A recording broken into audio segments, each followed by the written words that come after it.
continues to just increase based on the need, based upon just different education and community, creating a safety net. And what we found is like in our more rural counties, they may not have dedicated service providers that can provide assistance to children when they've been identified as going through this victimization. And so we love to step in as much as we can to provide some of that. But our greatest footprint is in within this Mecklenburg County where the city of Charlotte is located, as well as Cabarrus County and Iredell, those counties. It's also just important to note, so if you have questions at the end, we also have able quite a bit of development with other agencies across the United States, as well as we have an office in Kenya, and we have helped develop projects in South Africa and Thailand. So I've had the joy and privilege over the last 17 years to really see trafficking both here domestic wise as well as international in cities, in rural, and quite a bit in this specific work that we're doing. So I know that you guys have talked a lot about human trafficking, but I want to just focus in on one thing that is really important when we look through the lens of present age. We know that sex trafficking occurs when someone causes a minor to commit a commercial sex act or causes an adult to engage in a commercial sex act through force, fraud, or coercion. And the thing that's really important to distinguish is that our federal law, we define as a commercial sex act as anything that includes prostitution, pornography, any type of sexual act done for something of value. And what's important to know is that our federal law says that a minor cannot consent to a commercial sex act. So while various states have ages of consent for sexual activity, when you cross the line of there being some sort of exchange of something of value, money, drugs, shelter, clothing, then you are in grounds for sex trafficking because something of value has been exchanged. Just yesterday, we were talking about one of our active cases with a minor, and she was currently, she was in an elopement. She had run away, and we were talking about trying to find her, where is she at, all the places that we typically look. And in real time, we got a call from her mother who said that she had just been recovered. A police officer had found her actively engaging in what at the time just appeared to be a sex act with an Uber driver. Well, you start asking a few more questions and you realize that she had this Uber driver called and said, "Hey, I'm hungry. Can you take me?" Yes, if we can make an exchange. Well, there was an exchange made. And so it begs to ask that we ask different questions because, first of all, she was 14. She can't consent to sex or commercial sex. And so there begs the question of asking how and why is this taking place? And that's just an example of being able to truly identify, especially when we're talking about our children, what is actually going on. You guys see this all over the news. There's so many national high-profile sex trafficking indictments that are currently active or have been over the last couple of years. But what I like to tell people, especially when we're talking about what's happening in the Charlotte metro region, is that it's happening right here too. Every year we are seeing not only charges, but also cases, whether they're state or federal, that we are seeing children being trafficked into commercial sex for someone else's. So how does present age combat it head on? We truly look at a multi-tiered approach when we're looking at this. So really, if we look at two primary buckets, we have our education and training programs and our intervention and restoration programs. I'm going to explain a little bit about what those are and then give you a little bit more detail about that. Education and prevention is at the heartbeat of what we do. When you've worked with children as young as we've had young children as young as 6 years old that we worked with. And so when you see the depth of the trauma and the complexity and the nuances of walking through their healing journey with them, you begin to want to do anything in your power to prevent that from happening to another child. And so early on, Present Age has been around for 17 years. And about 2 or 3 years into operations, we began to develop curriculum for not only elementary age kids, but also for middle school kids. In the state of North Carolina, we have Senate bills that require the education of certain topics, sexual abuse prevention, human trafficking prevention within the public school system. And so we began working with the Department of Instruction to figure out how we could get curriculum into these places. We got together with subject matter experts along with survivors that had come through our program to cultivate programs. Because of that, we also get the privilege to be able to provide professional development to partners here locally. So every year we provide trainings for law enforcement officers, for teachers, for healthcare workers, for social workers, you name it. And so it's a real privilege that we're able to step into those places, both professionally, community, or faith-based places, so that we can provide what we're learning from working directly with survivors as they go on their journeys in order, and then feeding it right back into those professionals who might be able to interrupt that victimization. And then obviously on the flip side of that, we have our intervention and restoration programs. Those are for both those that have experienced victimization of sexual abuse as well as trafficking. And one of the reasons we expanded our programming is because we realized that the most prevalent the most prevalent vulnerability that we were seeing in our children was a history of sexual abuse. And so now we have established relationships with our school systems, with DSS, YFS, our court system.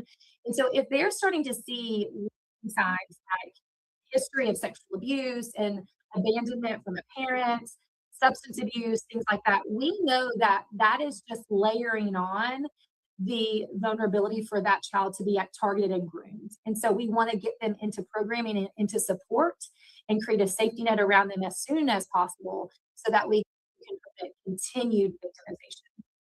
And you can see number wise, we talk to thousands and tens of thousands of people every year with our and training, both in our school systems as well as in the community.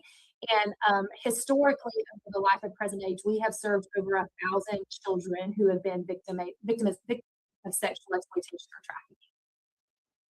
So, wanted to tell you about our two custom curriculums that we have. One of them is kindergarten through fifth grade, and this is in response to one of our state legislative requirements to teach on child sexual abuse prevention. And it currently is in 4 school systems, and we are actively talking to about 6 to 8 more currently to roll that out hopefully in 2026. And the thing that I love about this is that we aren't talking about just sexual abuse. We're teaching children language about establishing safe boundaries and healthy responses. There is one thing that we learned over and over and over is that when we are talking with 13-year-olds, 14-year-olds, 15-year-olds about their sex trafficking victimization, it often always goes back. We have to have conversations about what happened to them when they were 5, 6, 7 years old. And what they didn't have at that young age was vocabulary and language to explain what was happening to them. And so we're so proud of this because it has led to dozens of positive disclosures of abuse leading to early intervention. We had a teacher tell us that she was actually pretty apprehensive about facilitating this in her classroom because it's just uncomfortable for a lot of people to talk about. But in her classroom, she actually had 2 separate young people come forward, and this was first grade, so 6, 7 years old, come forward saying that what was discussed was happening to them. And they were able to connect them with the Child Advocacy Center. They were able to get interviews done and get services in place. And now she's one of our biggest advocates for the importance of this being taught because she was able to see a direct correlation to interrupting and changing a child's life. So you can see on there the book, Ella the Golden Tool Goes to the Park. You can actually get that book on Amazon. It was written specifically to introduce the curriculum to kindergarten through third graders. And so it's a great tool for parents, grandparents, or I read this to my grandson already, who's 18 months old. And what Ella does is Ella is a cute, cuddly little dog, and explains how she doesn't like her soul to be touched. And so it just starts to give language and vocabulary about people violating what is as a boundary. And so I highly encourage you guys to go check that out if you have littles in your life. And then our middle school curriculum is based off of Senate Bill 279 that requires the education of human trafficking in middle school, 7th and 8th grade to be specific. And so what we found is that, again, this is supposed to be done through health classes. And so you usually have coaches or people that don't feel comfortable teaching about it. And so we actually had a school system approach us saying, can you create something for us? And so we had a professional production team get with us, and we wrote scripts and we produced content. And these are like little mini movies that they watch in each grade level, and they are scaffolding learning. So they build one year upon the other. And we've just seen disclosures. We're seeing children recognize, even if it's not for themselves, like, wait, this is what's going on with my friends, and I didn't have the vocabulary to explain it. Because what we see with our young people, especially in middle school a lot, is so much of that grooming and recruitment happens online. And so this curriculum really focuses on internet safety also, and understanding what to do or how to identify potentially you are being groomed. So what I want to talk about next is just what vulnerability looks like. Vulnerability, quality or state of being exposed to the possibility of being attacked or harmed. Let me just read that one more time. Vulnerability is the quality or state of being exposed to the possibility of being attacked or harmed, either physically or emotionally. And when we talk about our young girls who have been victims of sex trafficking, this is what is so vital that we begin to truly understand and know how to recognize. At present age, we really pay attention to what's called adverse childhood experience. If you've never heard of this before, ACEs, what we call them, are associated social detriments of health. So it's things that happen that create toxic stress, extended or prolonged stress. Those things can negatively affect the child's brain development, in addition to their immune system, their stress response systems. And so for us as adults, we have to understand that these factors aren't just something that they get over. I had a child one time tell me, somebody told her how strong she was and she was so resilient, and she just started to weep. And I actually hate when people tell me that. She said, I never got a choice, it was survival. And so sometimes what we associate, yes, with strength and resilience, actually is just a picture of someone's most horrific things that have happened in their life, and they had no control or choice over it. So I want to introduce you to Mary. Mary is a young child, recently connected to present age, and she came to us with a tremendous amount of ACEs. And so I want to give you an example at what those ACEs are like. These are the 10 factors that we measure with the children that we work with. We're looking to see if they have a history prior to the trafficking of physical abuse, sexual abuse, emotional abuse, physical or emotional neglect, if they've been separated from one or both biological parents. That could be because of many factors. If they have a family member that's been incarcerated or is in the prison system, if they've experienced domestic violence, if they have mental illness, and or if someone in the household had an addiction while they were living here. So these are those 10 ACEs that really help us get to understand what's going on in a child's life. So back to Mary. Mary came to us and she is 6 years old. So I want you just to pause for a minute and think about this. That's kindergarten. For some haven't even started kindergarten. But this is when you're learning and you're in such critical years of development and so many things are happening in their brain. But what we learned is by the time Mary got to present age, she'd already experienced sexual abuse and emotional abuse. She'd already experienced physical and emotional neglect. She was separated from her parent and now someone else had guardianship over her. Her biological father was in jail. She had witnessed domestic violence, and her mom was addicted to. So at 6 years old, Mary already has 8 adverse childhood experiences. And what we begin to that's how she came to us because there was concerns that she was over sexualized and she was saying and doing things that for 6 years old didn't make sense. And as we began to serve her and she got connected to a counselor and our team started working with her, we realized that there was also some familial trafficking that happened in her short 6 years of life.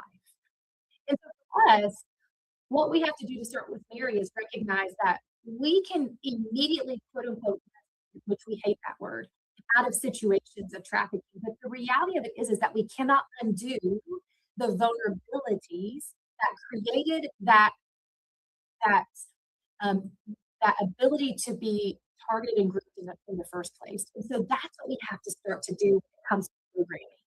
Is we have to unwind all the way back to the beginning and say, how do we repair some of those vulnerabilities and begin to teach and begin to give new language, new skills, so that they can start to see the world through a different set of lens. I'll be glad to tell you that Mary is doing amazing.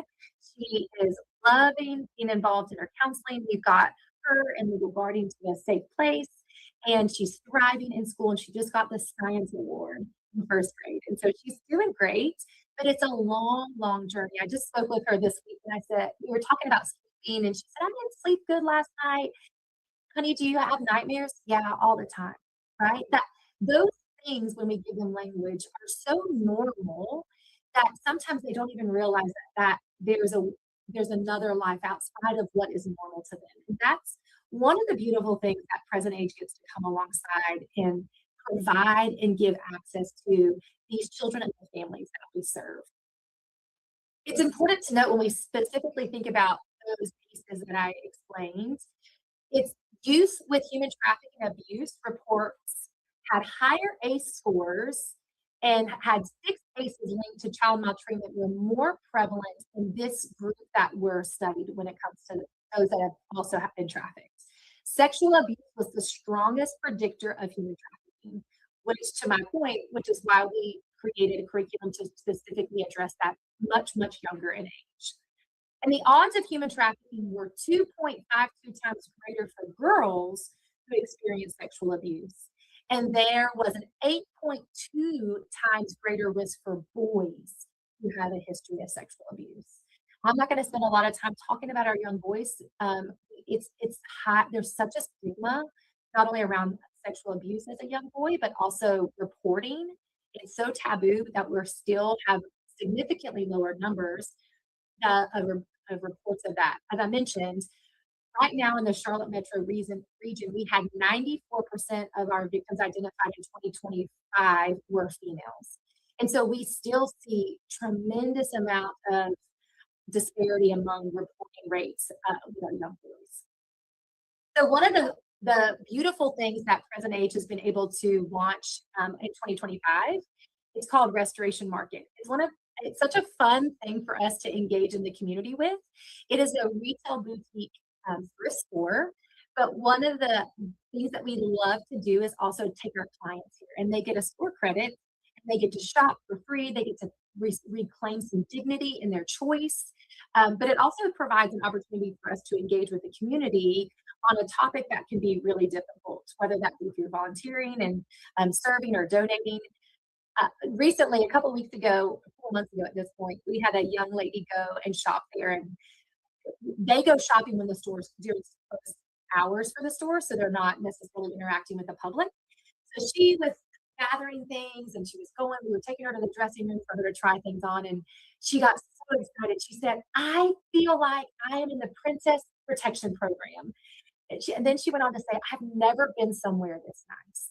And so even little things like that, Present Age gets the ability to give them back choice and dignity. And it's so fun for us to be able to see that play out because so much has been taken from them and so often choice has been taken from them that we truly want to have the opportunity to be able to restore some of that. So I wanted to give you guys contact information where you can reach us. So again, we are based out of the Charlotte metro region, but again, as I shared at the very beginning, our impact and reach goes beyond that. That's just where our physical offices are located. And we do have opportunities to volunteer, and that could look a couple of different ways. So we have volunteer opportunities in our education and training program, as well as working directly with our identified survivors. As you can imagine, there's training that's required for that. And so if you go to our website and you go to get involved under volunteer, the first thing that you can do is see the different pathways that you could volunteer and engage with, and then what training is required. That's something that you would be interested in if you are in and around this area. We also take teams trips over to our Kenya office to do on the ground programming there outside of Nairobi, Kenya, if that's something that you want to go to. And then if you love to go thrifting and you love a good deal, then we would love to invite you to visit the Restoration Market at our physical store. Obviously, we love if anybody wants to support the work that we're doing and give to the work that we're doing. As you can imagine, it's complex and it requires quite a bit when we're working with our young girls as well as the school systems. And we would love that. And finally, if you just want to connect, whether that is to connect us to a resource or to another group. One of the sayings that I say all the time, especially to our task force members when I'm leading that group, is that when the water rises, all ships rise. We truly believe in collaboration and working together and the unity of this work. I had a DA tell me one time that traffickers oftentimes work better together than us as service providers. And that just always stuck with me when I was just beginning this work. And I made a decision in that moment, like not on our watch. And so we want to be connected to those doing this work and how can we spur one another on, because there's just so much to be done. And so we would love to connect with you if that's something that you are interested in. But yes, Present Age Ministries is who we are, and our commitment is to rebuild trust, restore hope, and redefine love one life at a time. And so I know that when we originally had planned this, we discussed having opportunities for if there was any questions. I don't know if that's possible now because of all the technology stuff, but I am going to stop there for a minute. I'm going to stop sharing my screen so that I can come back and see you guys. And then if we don't think questions are possible, then I can continue talking a little bit more about things here in our region. So I'll just stop for a minute, pause for a minute, and turn it over to you guys and give me some instructions.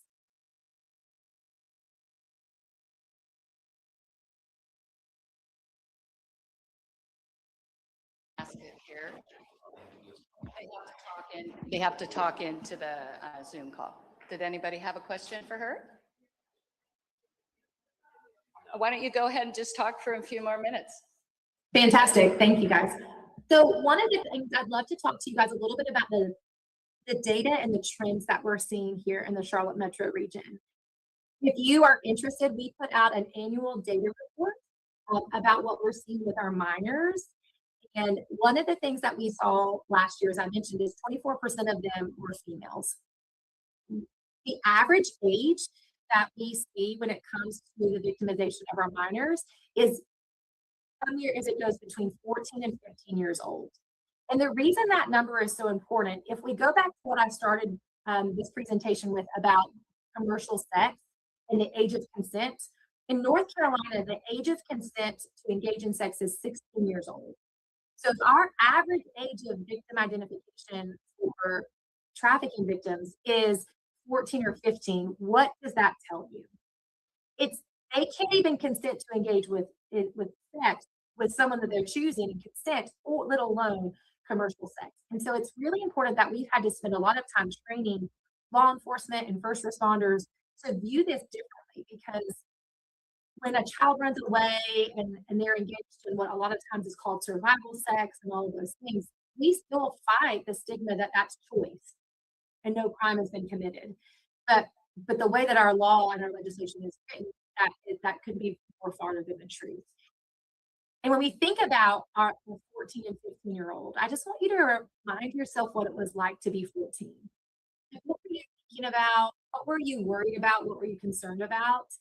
And yet we have some of our children that are out there, like truly trying to figure out how to survive not only what's being demanded of them by their trafficker, which is sometimes serving 6, 8, 10 men a day, and just think about the reality to that, both physically, emotionally, and spiritually. But then there is the reality of like, I have to now go home and try to turn that off.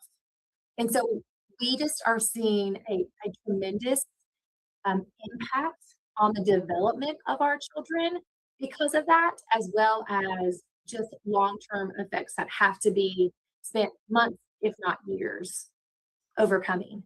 One of the things that we have found research shows us, both when it comes to prevention and the necessity of prevention, is that for every dollar that we spend on prevention, we actually save a community $34. And the reason that is that when someone goes through all of this horrific trauma, the impact on the outside of that is there's medical concerns, there's um, mental health concerns, there can be sometimes impact socially speaking, and so that impact costs the community way more than if we would invest on the front end.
Particular night. And this we were talking about what does healthy relationships look like. And they were they were all back and forth saying, "They've gotta be rude, and they've gotta be honest, and they've gotta be, kind." They all know appear what it's supposed to look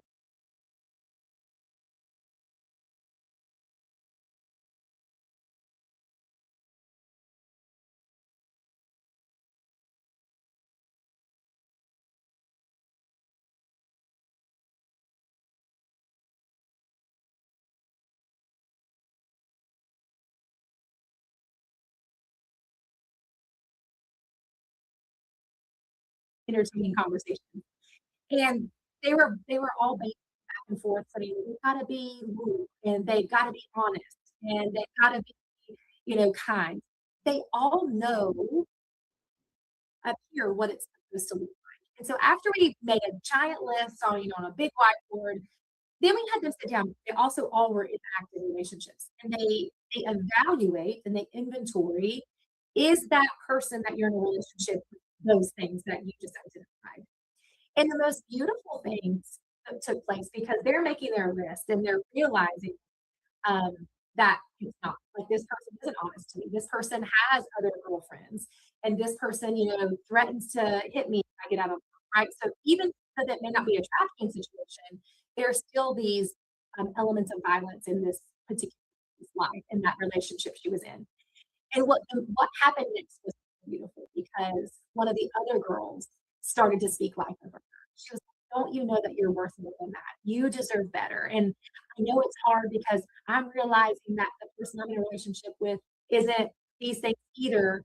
But that's what this is about. We have to start believing that we're worth more.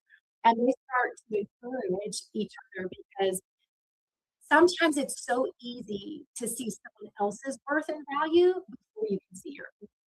And that's what we try to cultivate at present age for these girls is an opportunity to see themselves differently than how they see themselves when they come to us. And that was a beautiful example of what that redefining love looks like. And so at this time, I am going to pause again because we're getting ready. We've got about 7 or 8 minutes left, and just see if there's anybody else that has any questions before we wrap up for today.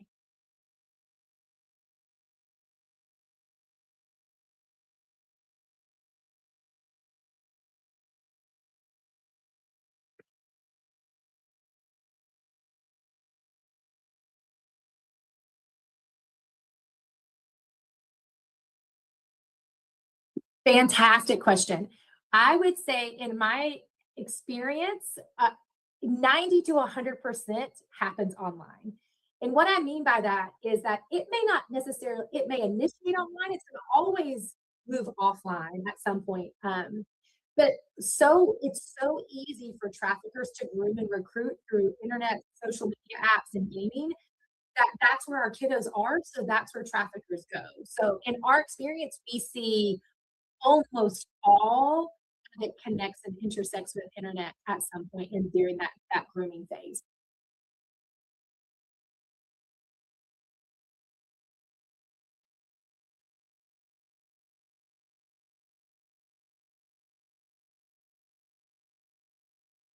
Yeah.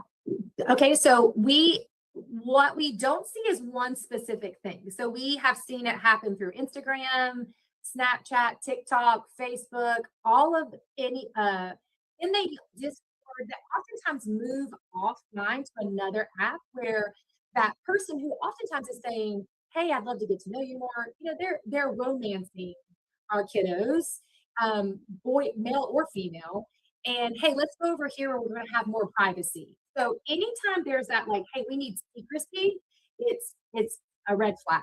But we also, in my work, I work a lot with the FBI and Homeland Security and stuff, and I was doing a briefing with them about 764, which is it's not a trafficking related gang, if you will, but highly highly organized and manipulative, a lot like traffickers are, and use a lot of the same grooming tactics.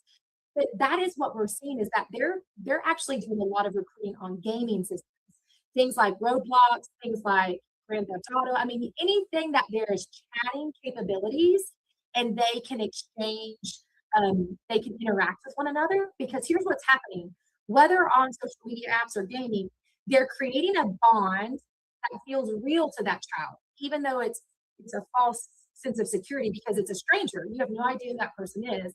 They can tell you they're anybody and everybody, and you don't know any difference. And so once that has been established, whether it's a couple of days, a couple of weeks, a couple of months, then when they're like, hey, will you send me a picture? It doesn't feel strange because I know this person. I talk to them all the time. I talk to them every week when we play games. And quickly that usually moves into blackmail because now they have a picture, now they have information about them. And that is where we oftentimes see the switch to trying to exploit. Like, if you don't do these things now that I'm asking you to do, I have this picture of you. I have, I turned on your camera and it was reflecting you were changing your clothes. It could be something, it could be a lot of different things, but now that child feels trapped. And so they oftentimes will comply with the request that turns and crosses a line of exploitation or trafficking.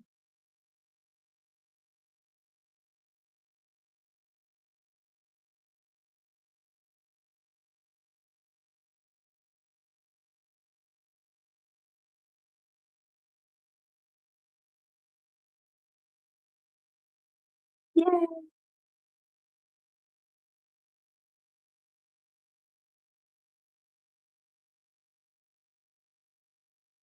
I love that. It makes me so happy.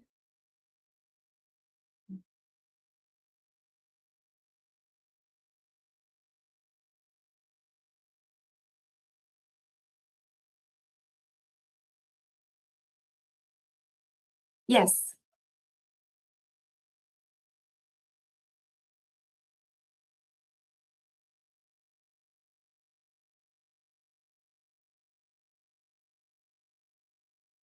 Mhm.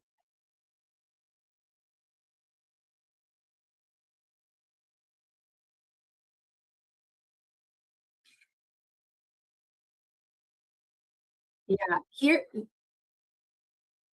it depends. And so that's what gets tricky because we see that all the time. And what gets tricky is that if they're just conversating and there hasn't been a crime yet, even though we know that it's grooming, it's technically not a crime for you to talk to somebody else. But what we often see is when a trafficker is grooming a young person, there is going to be that pressure to maintain contact, which just sounds like what you're describing. Now, I can't say for sure that was trafficking. I mean, obviously, but that gets where it gets super tricky because IP addresses, depending on the platform that they're using on, most of the time don't reside in the United States. So to get subpoenas that and to get companies to comply with that can take weeks or months. So it's not a quick process, especially when there isn't a clear crime that's being committed and it's concerned. And that's why we really encourage parents when we're in the community educating, like, you really need to understand one, just the platforms that are out there for your child to use. And if you choose to give them a device, you've got to spend time, money, and energy into protecting them because it's a different world than when we were out there. I mean, I'm probably older than most of you think I am. And the reality of it is that I know a world pre internet and pre phones. And so our children don't. And so even this younger generation of ones, 10 and under, their whole entire world now has revolved around devices. They do school now online when there's a snow day or when, during COVID. So there's just a difference. There's a gap, almost like a chasm from generation to generation. And we've got to close that as parents and grandparents and aunts and uncles so that we can protect our kids.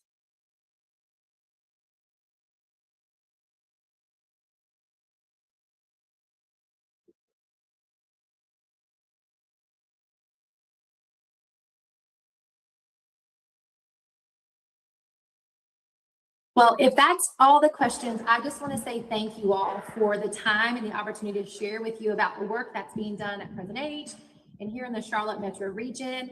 And please feel free to reach out and connect with us. Or if you have any questions or follow-up things that you'd like to talk about outside of this, I would love to be a resource and to connect with you. So thank you guys so much for this opportunity. And I hope you guys have an amazing rest of your day. Thank you. Hello, hello, hello. Hello. Is it on? Thank you. Is it on? Thank you so much. Keep up the good work. Hello, hello, hello. Is it ready? Oh yeah, good. So you guys, we talked a little bit before about the things that Awaken Bold is poised to do. It requires funding so that we can do the martial arts program. We want to do the situational awareness program. We've got amazing people that are ready to do those programs. But I do want to introduce you to Living Design Technology. And Living Design Technology is it's a technology that creates harmonious environments.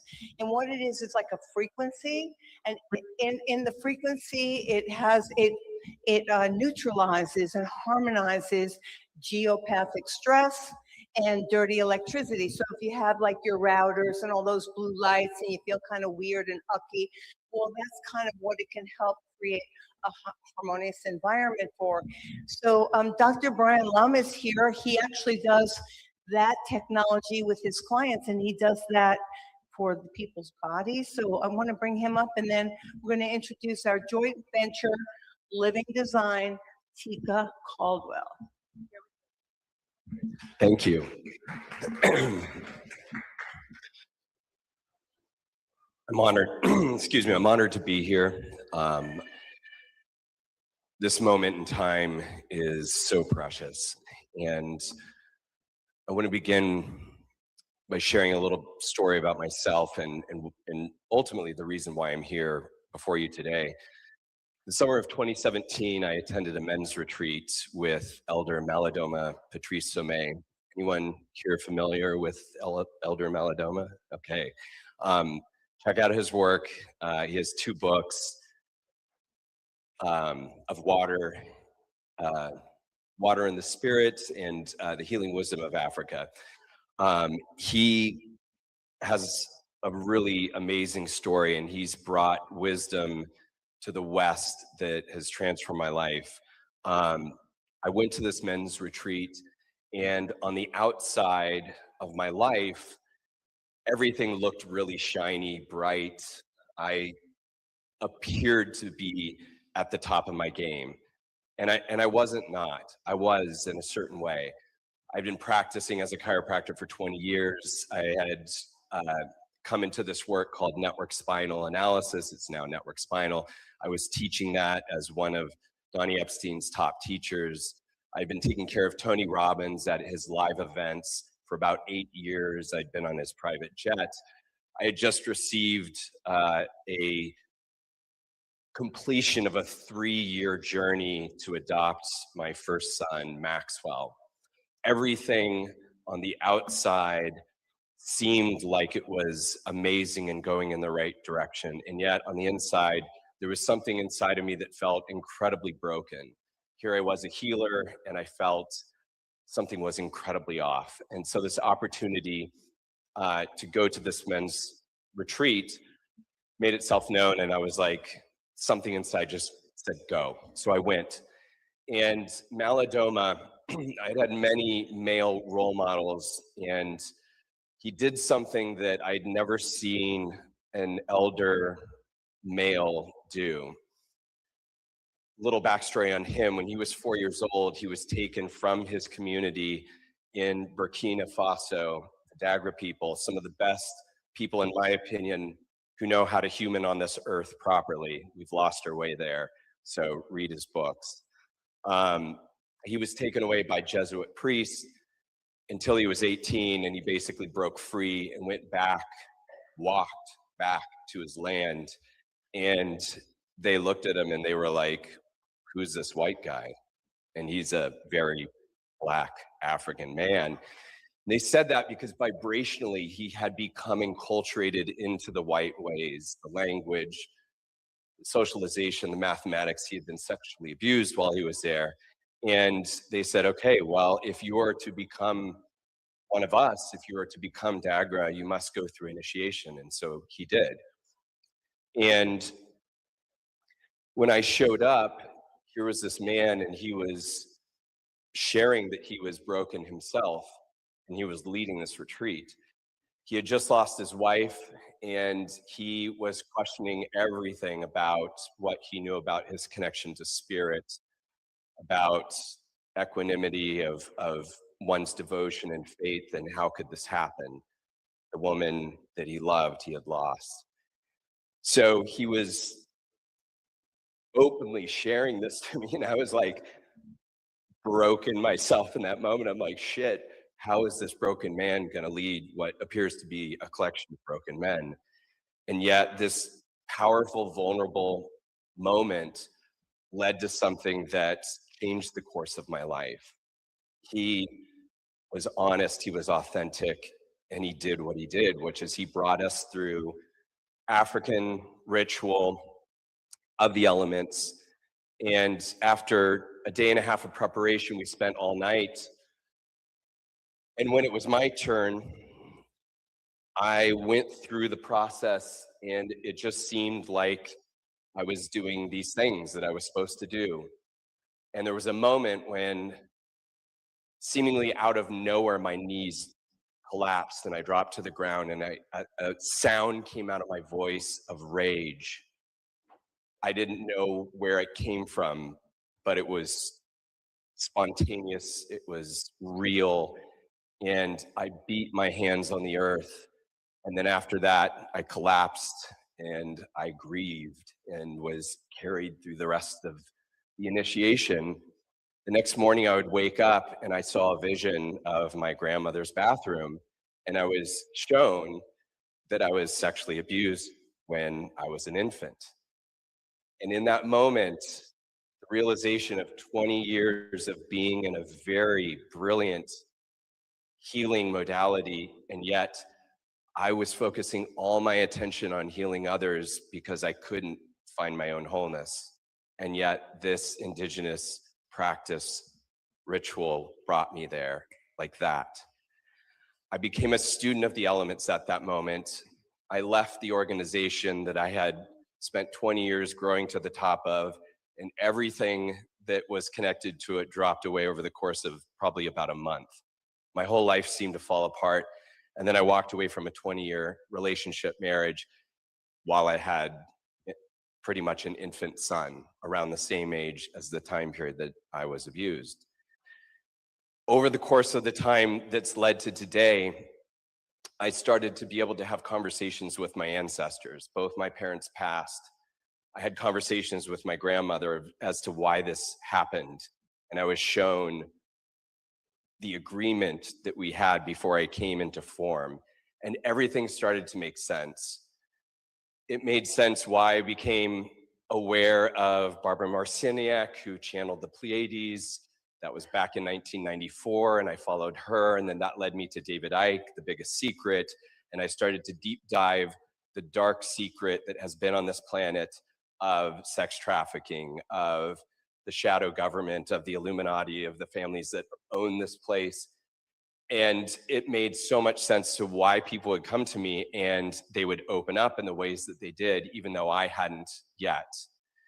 So from that birthed what I do now over the course of 8 years, the birth of my first son, Maxwell, and now my 18-month-old son, who actually before, when I was getting ready, went into, we just moved literally 3 days ago. He goes into a box, we're just boxes on boxes, and he pulls out one of Tika's little harmonizers and he hands it to me.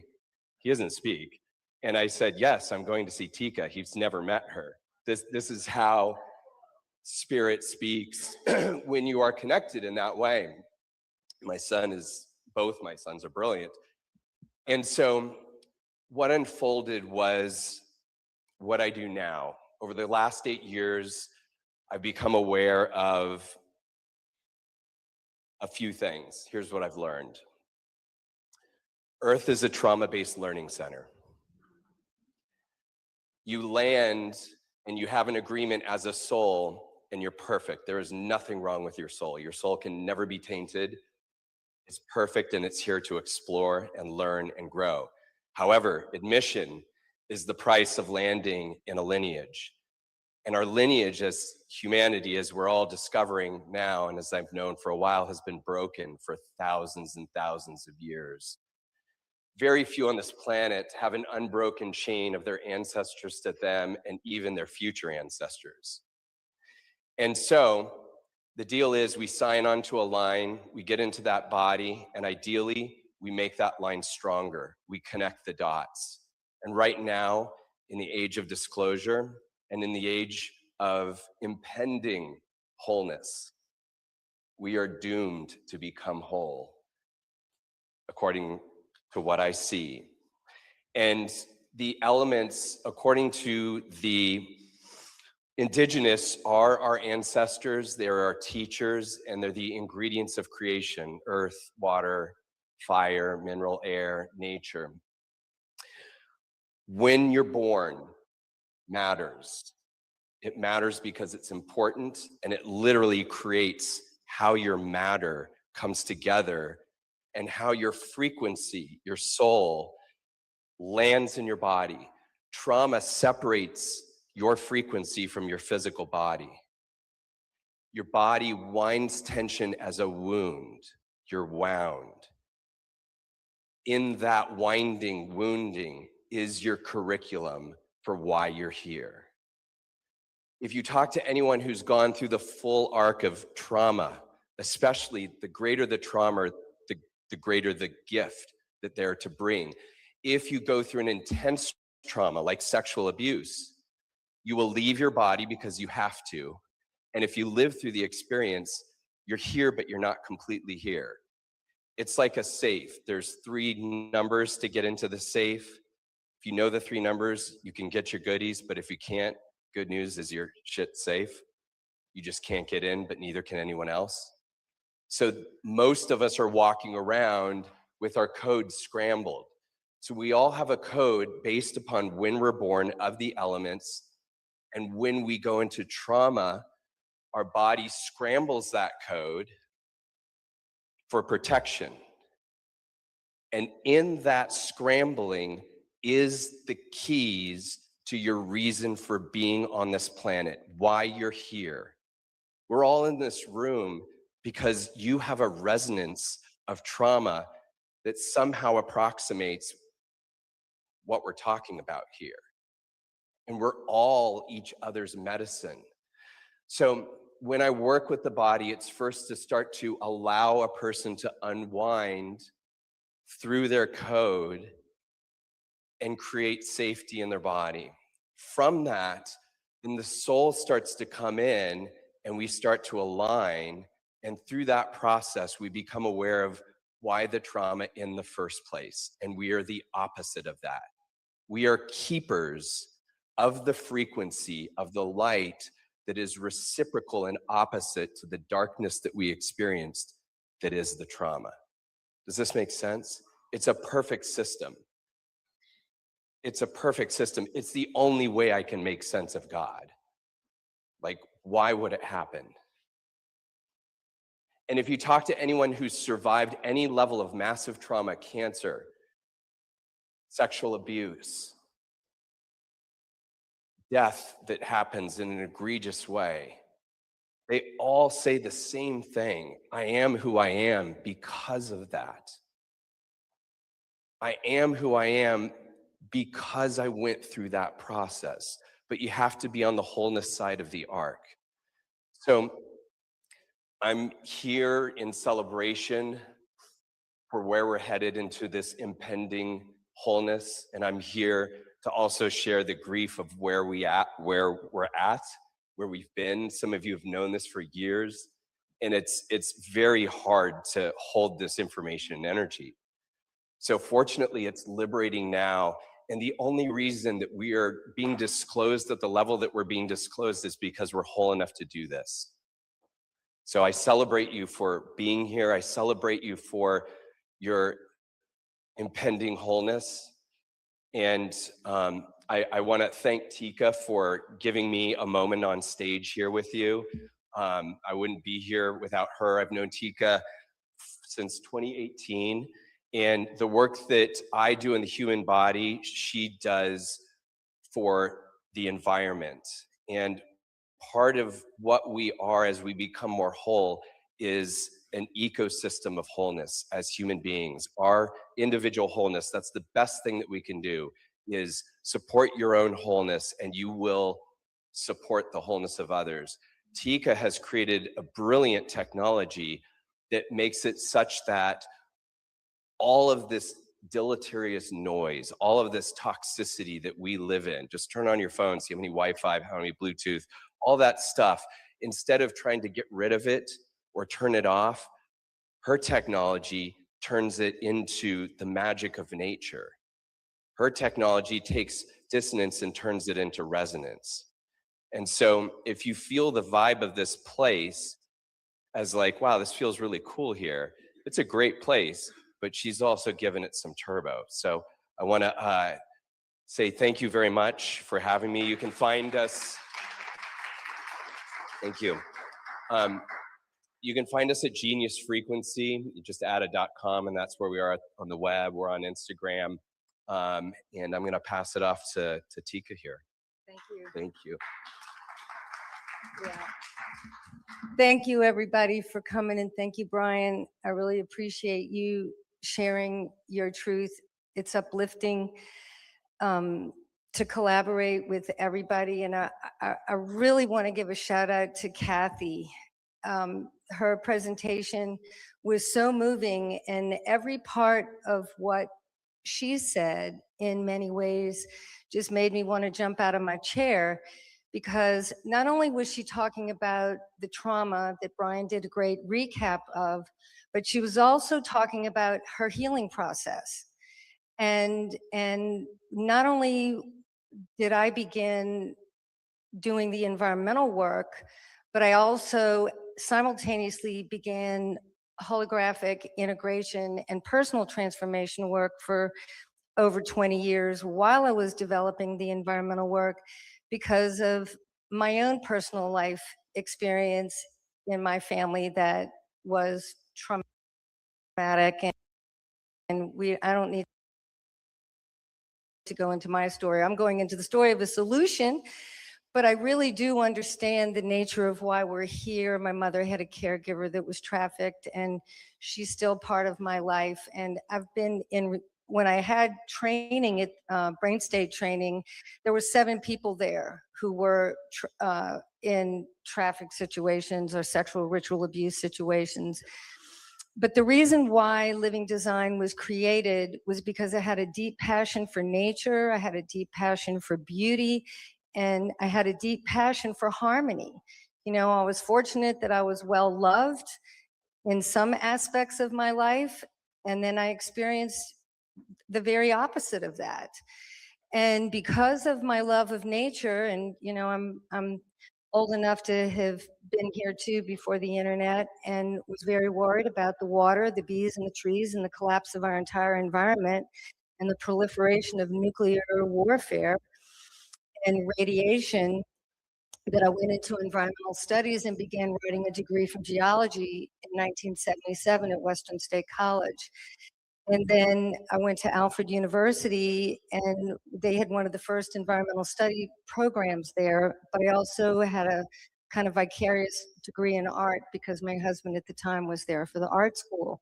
And that's important because art and science brought me to the understanding of clay, and clay has a memory. And a lot of the tools and the beginning of the foundation of the tools that we use, that I've created a system with, to place in environments, to place in water, to place in dirt, to place next to Wi-Fi routers, circuit breaker panels, LED lighting, solar grids, et cetera, et cetera, et cetera. There's a system of tools that, by the grace of God, it's only a miracle that, because of my passion for nature and beauty and environmental harmony, that when I met my late husband, Richard, who passed a month after Helene, he was a bioenergetic architect. He was also a traditional architect. But Richard introduced me to an art and science called biogeometry. Bio, life, geometry, shape. The shapes in nature which create life force. Many of you can look at how a pine cone spins. You can maybe see how a sunflower, the seeds spin. You can see how the spin of the trees on a branch. The harmonic proportion, or the golden ratio, that nature has been created with is for a reason. It is for a reason to take the spirit of life, the spirit of God, the spirit of life force to create a perfected distribution of electromagnetic energy charge. And we are living in buildings with 90-degree angles. All of our lines are going straight. And the way that the wires are wrapped that give us the ability to send a message and to generate information as frequency that can arrive in the way that you can hear my voice now can be changed, because energy is the ability to do work, but energy is also the ability to create an effect. And a lot of the technology that we are using in our world today connects us. However, it also creates an effect, and I will show you some slides, that it does deplete life force, and it interrupts our ability to connect with our higher self. It interrupts our whole brain functioning. It interrupts our ability to ground, and it interrupts our ability to heal and to become whole. And so when we want to connect with the divine, when we want to connect with our higher self, when we want to have whole brain functioning and language of peace, when we have all this other quantum noise that is blessing us in many ways, we can transform it to not only do what we enjoy, but we can transform it to be love, to be love. And I used to not want to be that bold about saying that. Now I don't care. It's the truth. So we'll take a quick run through this slideshow. It's a little bit of a science lesson. I'll try to make it simple. But as we know, all life exists within a unified energy field. And Lynn McTaggart was a skeptic, and she wrote a book called The Field. And at the end of the day, after all of her research, she said, at our most elemental, we are not a chemical reaction, but we are an electromagnetic energy charge. What leaves when we drop our body and we are pronounced dead? That is life force, it is spirit, and it is an electromagnetic energy charge. Like when you have a heart attack, some people will get shock treatment and will bring you back. Next. Okay, living design technology, it's a system. The living design technology is not the tool. It's not the thing. It's not the substrate. It is the frequency spectrum that is all of the 144 magnetic frequencies common to living systems that support life. And what is unique about living design technology is we are working at the mental, emotional, spiritual, physical, astral, causal, and divine level to create coherent multidimensional energy. And it's a 0-point resonance technology designed to harmonize the bioenergetic field to support the entire web of life. Because if we don't have water, bees, and trees, what are the humans going to do? We need to not only support the humans, but we need to support the entire ecosystem. And so the bioenergetic field is the energy structure which all living systems build on to form matter. Spirit came before matter. Without the integrity of a natural, balanced, and harmonized bioenergetic field, there is a lack of coherence and a lack of the natural distribution of electromagnetic energy charge. And so this is the full spectrum of coherent light. You can see we have green, blue, indigo, violet, but we also, and we have the red, orange, and yellow, but we also have invisible frequencies, and this is where a lot of our technology is operating, especially the negative green. Now, negative green could be called infragreen, because like we have infrared, black, negative green, white, and ultraviolet. And each one of those 12 bands has 12 sub-bands. And if you're a rock climber, and if you have a chain, one broken chain can be the death of you. And in our environment, we have so much interference that even in beautiful environments, we have a lot of the broken chain of the coherence of the natural divine light, which is life force. And this woman, Dr. Valerie Hunt, she was one of the early ones to prove that the human energy field, or the aura, has the healthy human field has a signature where all these healthy frequencies are present, and an unhealthy field, or one that is about to become unhealthy, has a different look. And she was able to detect this and predict disease long before it manifested in the physical, because she was looking at the bioenergetic field. Next. So the electromagnetic field, which is everything, it's not just your Wi-Fi router, your cell phone, it's everything. Everything is energy, everything is frequency, and everything is vibration. There is no separation. And so when we have a stabilized, coherent, full spectrum life force energy field that we are living within, we can remain healthy even when we're exposed to incoherent energy. And this is important because why? Through the law of resonance, the stronger resonance will bring the weaker resonance into resonance with it. Like the human energy field is like a bicycle. All of the technology that we are surrounded by is like a Mack truck. We go into resonance with the technology that we are in proximity to. And so that just happens automatically, but we don't know that. And it begins to, like when we go do healing retreats and some shamans who want to work, whether it's the jungle or the forest or whatever. Why? Because you're being taken away from all of this disturbance so that you can actually begin to hear your own heartbeat and hear your own self and your wisdom, okay? And this quickly, or, two water molecules, one is showing a coherent molecule and one is not. And we are blood. Our blood is water. This is also happening within the trees, the sap of the trees. So we have coherent and incoherent, okay? And also the thing about water is that not all water is living water. Water in plastic bottles, water that is sat around, water that has gone in straight pipes. Water has life force. And water has memory. Water has memory just like clay. And water can be chemically clean, but it does not mean that it is vital. And you can clean that water chemically, but it can still be dead. And so in 2000, my late husband, Richard, introduced me to Dr. Ibrahim Karim, and he brought forth the art and science of biogeometry.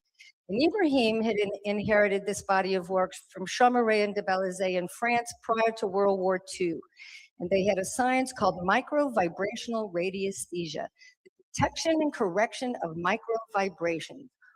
One of the two scientists, Champmathieu de Balaizet, I don't remember one, died in the process. And it's a long story, but fundamentally, it was about measuring the waves of the colors of light with the aid of a pendulum and a ruler. And oddly, the Jesuits had preserved this knowledge. Next. So Back to the Future for Mankind is, basically what we're talking about. How are we restoring natural divine order here? Using subtle energy to create harmony in the environment and bridging the gap between ancient wisdom, science, spirituality, and modern technology.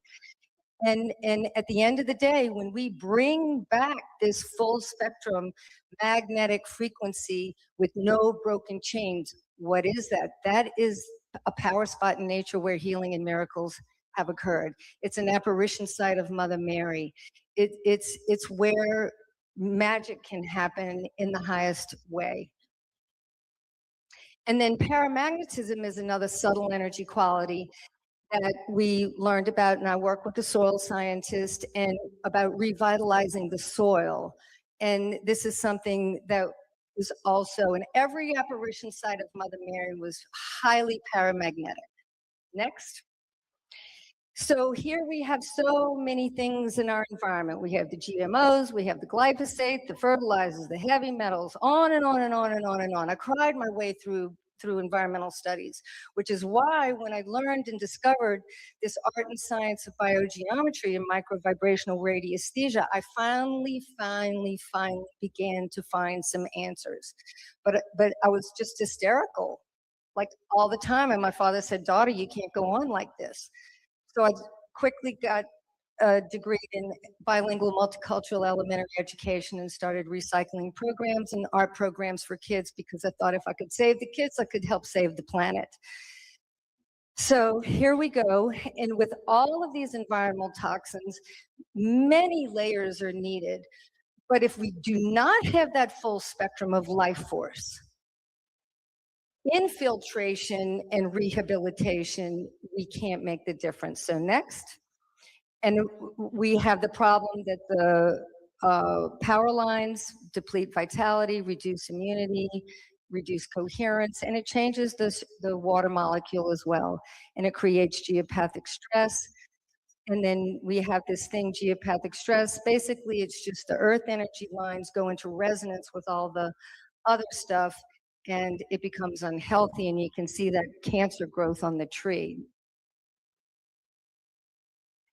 And again, all the underground power lines and the disturbances, it gets in the water and then it starts to program the water. Water's a programmable crystal. So what we do has a ripple effect in many, many ways. But when we can start to harmonize all these infrastructures, we can make grids of golden light. Next. It also causes dehydration. And so what are we doing? What we can do, we take this natural golden sunlight of nature, and then we have all this man-made incoherent electromagnetic energy fields, which is running our world. But how do we make what's running our world have the same vibration, frequency, and quality as the natural light? The light that comes from our heart and the healthy light that comes from source. That's why I'm here and what I love and what we're talking about. And many of you also know, about plenty of EMF products. Well, everything's EMF, everything's electromagnetic frequency. Some, reduce, avoid, block, filter, absorb. But living design transforms. It doesn't block. It works complementary to all of those other things. But what we do is we bring that healthy frequency spectrum of a healthy heartbeat, of a power spot in nature, and we put it in proximity to all of the stuff that's making the quantum noise, and we up-level it. And we have ways to discover the difference that we make with gas discharge visualization. And we worked with Dr. Gaetan Chevalier at SciTech Lab, and that's where we got some of our early science.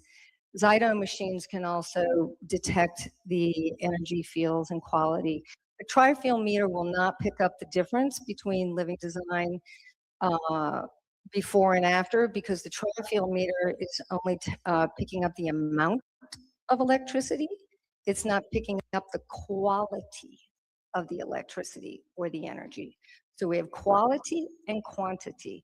So we're a subtle energy technology, just like humans. And so we really need to use scientific microvibrational radiesthesia or kinesiology or dowsing or Kirlian photography or GDV cameras to show, or growth in plants to show the positive effects. So to recap, we have traditional science teaches us about biology, chemistry, and physics, but we are here to talk about the bioenergetic science that has not been taught, which was really removed after World War II from our understanding. So living design technology creates a coherent, stabilized, full spectrum frequency foundation with the bioenergetic field of the earth, air, and water. And it restores this life force foundation that is natural. And when that is there, the earth can remediate problems more easily. Of course, not to keep us from doing everything that we can do to help, like filtration and all types of other things. So next. And in humans, we have seen better sleep, increased ability to focus, improved emotional and physical flexibility, physical grounding and balance. And we do have an exercise that I'll show with somebody. Is Zach in the room? Come on up.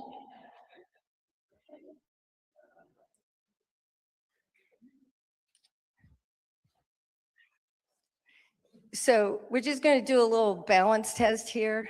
And he could be like super grounded and I might not be able to budge him. We never know what's going to happen with everybody, but we're just going to do a little test. This is a commercial tile infused with the Living Design multidimensional 144 frequency spectrum. Okay, and it's stabilized. So we're going to just see if this has an effect. Who wants? I don't know if I can hold the microphone. Come on, here. Okay. Okay, so first, if you put your feet together, and I'm just going to put my fist in your hand, stand straight, and we're just going to try to find your natural balance point. Okay, so you resist me, and I'm just going to try your natural balance point. Okay, budge a little bit. Put this in your hand, put your feet together, stand straight. Let me find your natural balance point.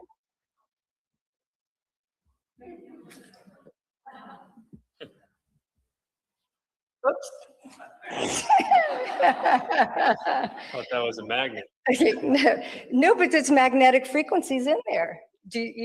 And so what it does is it enhances like your aura, your energy field recognizes that information and starts to fill in the gaps.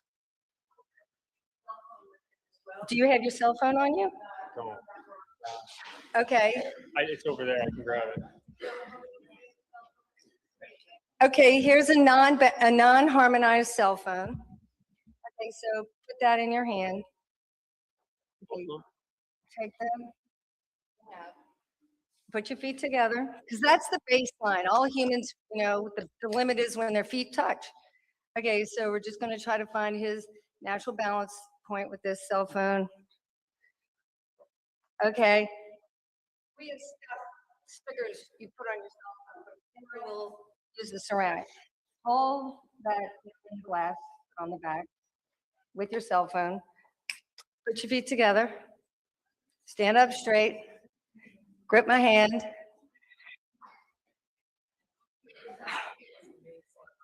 And it's just making the energy. Thank you. Keep the tile. Just stick that in your pocket. Keep the tile. Thank you. Okay. Basically, what we are doing is we're surrounded by all this stuff. So when we infuse it with what we naturally are and what's naturally healthy, it makes us stronger. Okay, let's see what the next slide is. We'll wrap it up. We all know we have the growth of electricity. Okay, so Living Design is transforming the way people work with one another. Why? Because it helps us connect with our higher self. It helps us feel more grounded. It helps us be a little more free to think our own thoughts and to be present. And by choosing to create or co-create in harmony with nature, we increase coherence multidimensionally. To me, that's the most important thing. Because we can make this as scientific as we want, but ultimately, to me, this is a spiritual passion. And I will say this, that, you know, I am committed to working with organizations and businesses. Living Design is a B Corporation, and we've spent a lot of time. After Katrina, we did a Harmonizing New Orleans program. After the BP oil spill, we did a Harmonizing the Gulf program. After Fukushima, we did a Harmonizing World Water program. After fires twice in Asheville, we did Harmonizing Asheville program. The heartbeat of Living Design has been community service and large environmental projects where we were walking on water and we were given money from out of nowhere to go put stuff in the ecosystems, do now and ask for forgiveness later. Guerrilla harmony is what I call it. And that's why we're here and that's what we're doing. And I will say that Horseshoe Farm Spa is harmonized, and Jordan, the son's, the owner, the son, Jordan helps run this. He wrote a testimonial, which I may read, but let me just run you through a few quick slides. This was plants on the right, before and after. Organic soil, the ones on the right had the ceramic harmonizers in the box. This was Nick, my son, he's standing over there. He forgot to put, this wasn't even a planned experiment. It was just a Nick thing. He did one and he forgot the other one, and then we had a good experiment. Same starts, same soil, everything. Next, this was my garden. And we also have clay powder, and we had biochar, azomite, organic, everything. But I didn't tell Richard, I didn't tell my team, I didn't tell anybody. I fed some of the kale, the clay powder, and some not. And look at the difference in the growth. Then we decided we were going to grow the sprouts on the Wi-Fi router. Our soil scientist told us, try that. And so we had a harmonizer on the Wi-Fi router with and without, and you can see the difference in the coherence and the vitality of the sprouts. It was a low light laundry room, so they were tall and lanky.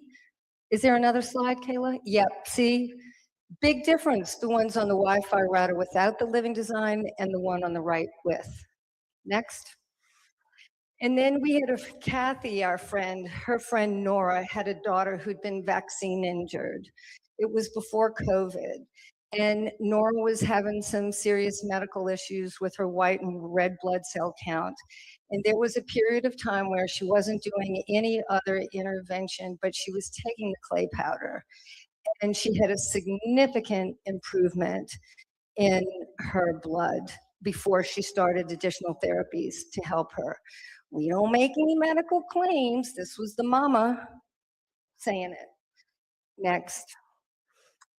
And so in February, we went to Montgomery, Alabama. We had a big job, and it was a place that had a well, and we had before and after chemical testing of the well, and that was it. Show me the bottom line. The bottom line was before the living design technology, they had all of the lists on the left present where you see the check. After we harmonized the well, the chemical result, I didn't ask for this, she did this. She had the chemical test before we came. And she said, Tika, I think if you harmonize the well, I won't need to get this filter. I said, Elmore, I cannot make that claim. And she said, well, you watch. Well, before and after that was her chemical test. And is there anything else? What? Well, actually, that's a great question. We had our copper rods and we put them in the ground. We put our magnets and our different things all around. So it was heavily treated, but we did the water pump and the ground around the well, basically. Yes. Yeah, we didn't put it in the well. We did the pump and the well house, and then we put the copper rods and the other tools all on the ground around the pump. And then here's Dr. Gaetan Chevalier at SciTech Lab. Gaetan is now part of the Make America Healthy Again team. And he's been working with us since 2016. And he was the first scientist to really back the work that we do. He still is working with us and recommends our tools. And he has a lot of great credentials. Next. So his testimony was several years ago, we tested your product for EMF protection. 5 years. They tested our tools without telling us. Because when we went in 2016 and we had our first test, one of the results was so much that they legally would not let us share it. He said, I would get in trouble. And he said, Tika, I can keep you out of trouble, but if you get into trouble, I can't help you. You cannot make claims, and you can only share the information in the way that he's approved that we do.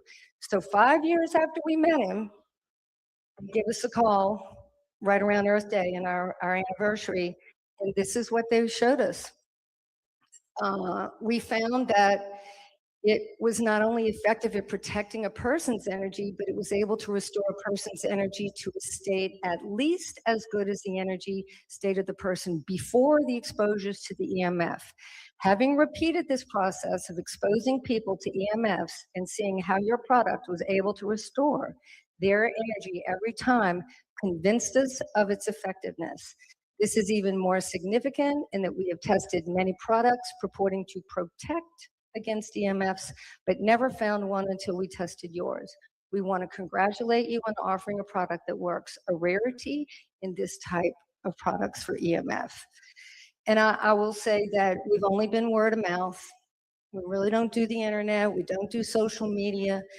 It's been a magnetic way of being. And I thank Hara for connecting me with Awaken Bold, because these children need the support, in my opinion. All children and all humans do.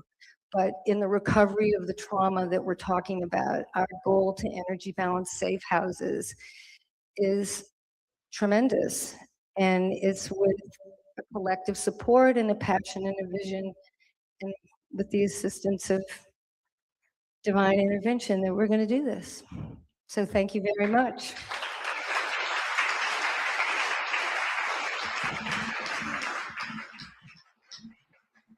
So we've listened today to a lot of people speak, and we have more. We have 107 here, so everybody's ready for you. I would say that you listen to Kathy O'Brien. She told you that story about what happened to her. Like, is that the most amazing? And then you have somebody like Tika. She's got this technology. You saw what happened with Zach. His body became stronger. He had a force field that kind of brought it together.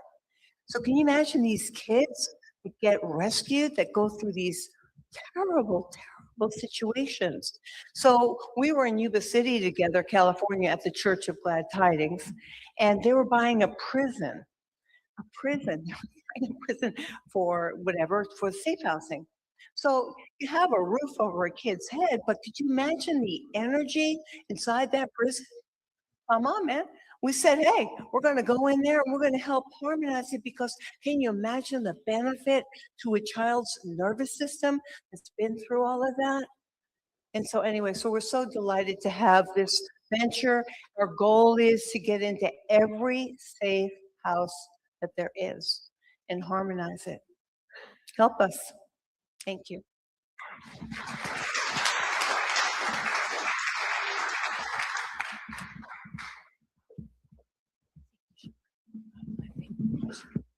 You want to come back? Okay.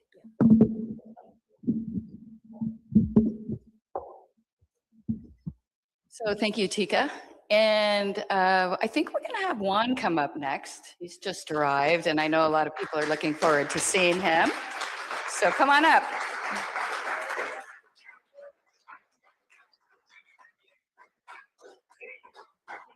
Thank you. Beautiful. And I enjoyed what you had to say, Tika. And I have probably some different perspectives, but I'd love to talk with you later, because you know, I spent a lot of years on some of this what people thought was wild science. When I was a little kid, some of you guys might remember that there would be books that you could get, you know, strange and unusual and whatever. And by the way, I would go put my picture up, please. But they'd have wild and unusual books with whatever it was that, you know, strange science, strange things out there.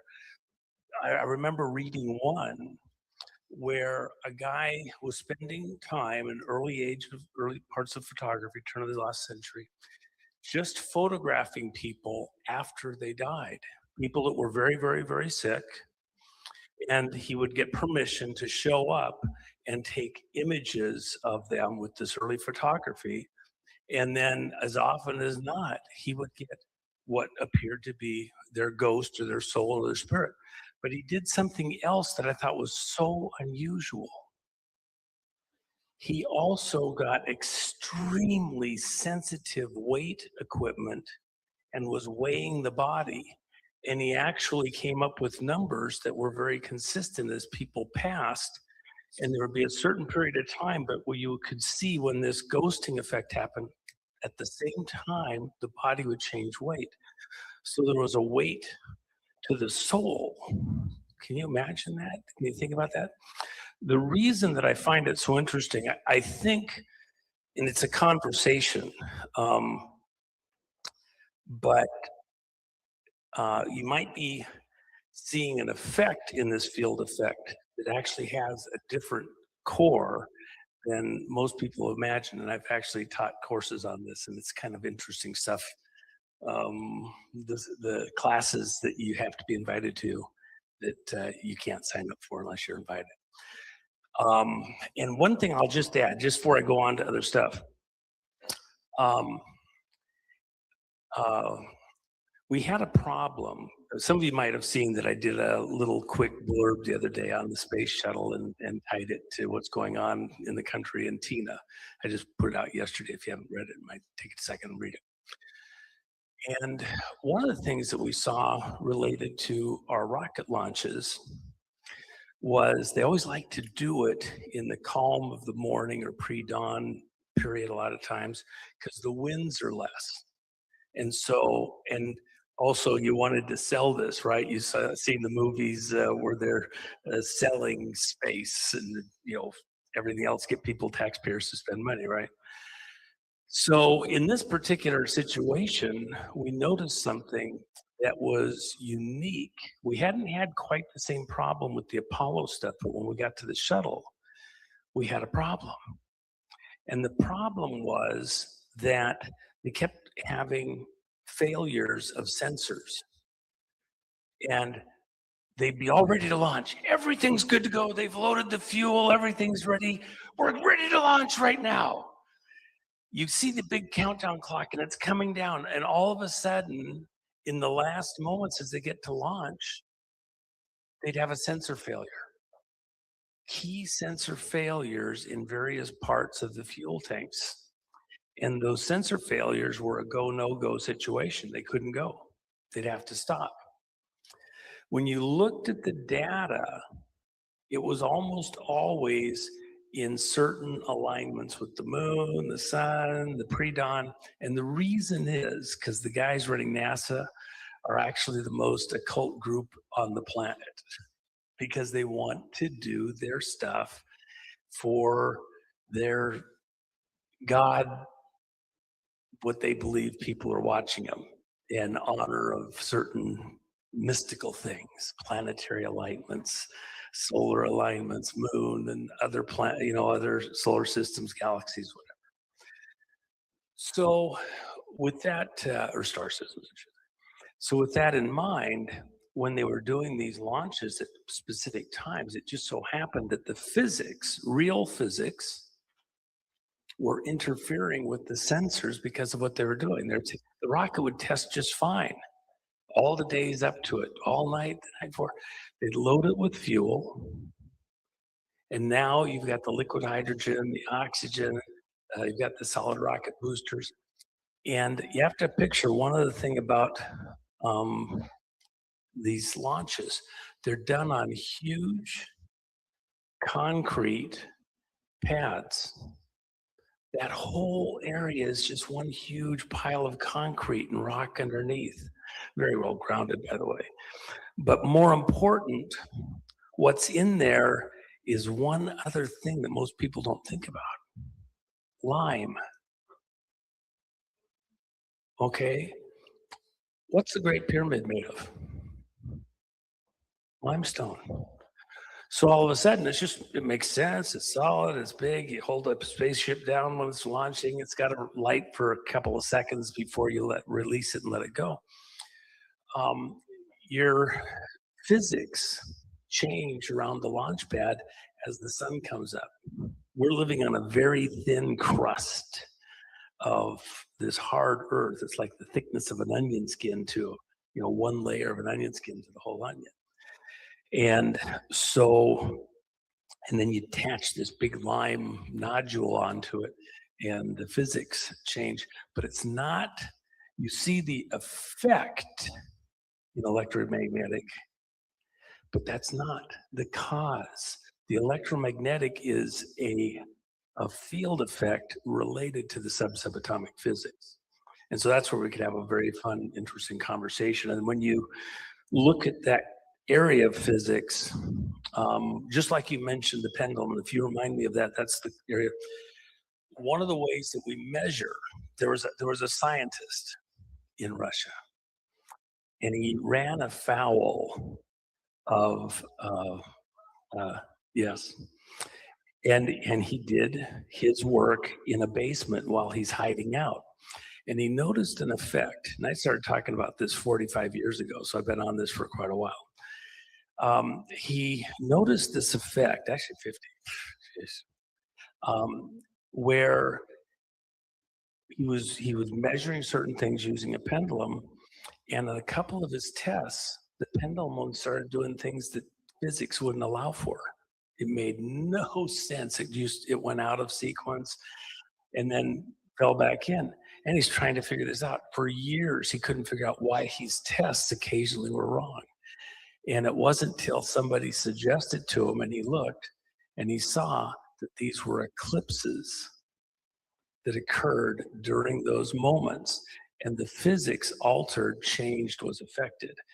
And the physics technically didn't change. What happened was he was seeing a physical effect based on other physics, subatomic physics, that was affecting the pendulum swing. So once you understand subatomic physics, goes by 100 different names. You got all these scientists are looking at similar effects, and it's the semantics that give it different terms, but it's the same underlying physics. So that's where the semantics usually gets in the way of most of the scientists. And these are very real effects. Think about this. A lot of times people ascribe a spiritual thing to something that's actually real physics. It's real. Even the soul coming out of a body, is there real physics potentially attached to that? Even when we go to the DNA, which the DNA is,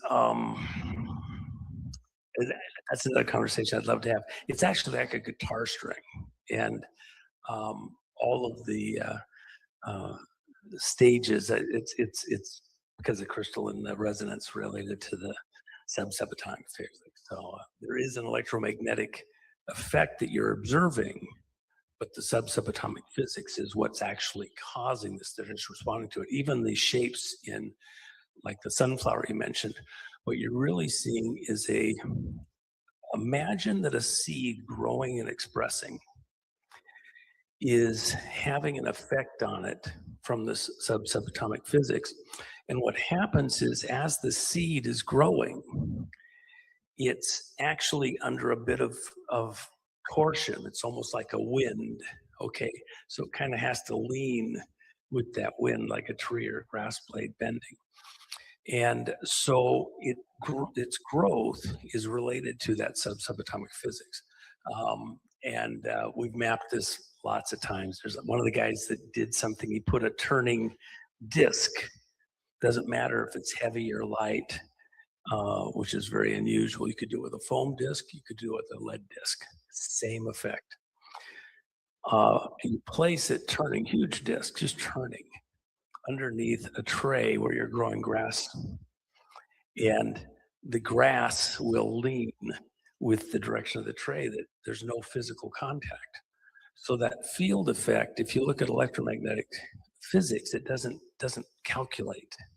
If you look at subatomic physics and torsion, it calculates very easily. You're seeing a physical effect with something that you can't easily measure or see with most systems. Once you know how to look at it, how to access it, it's a different story.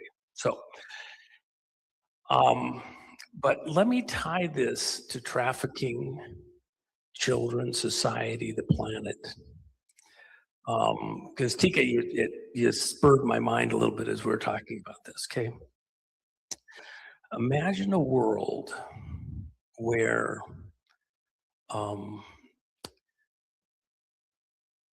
let's just, let's start here. I talked about this the other day in a thing I did with Nino and went kind of long on it. But the highest altitude, yeah, well, Nino doesn't let me necessarily. I mean, Nino, with the hand cream. Oh, that was one of the funniest things we ever did.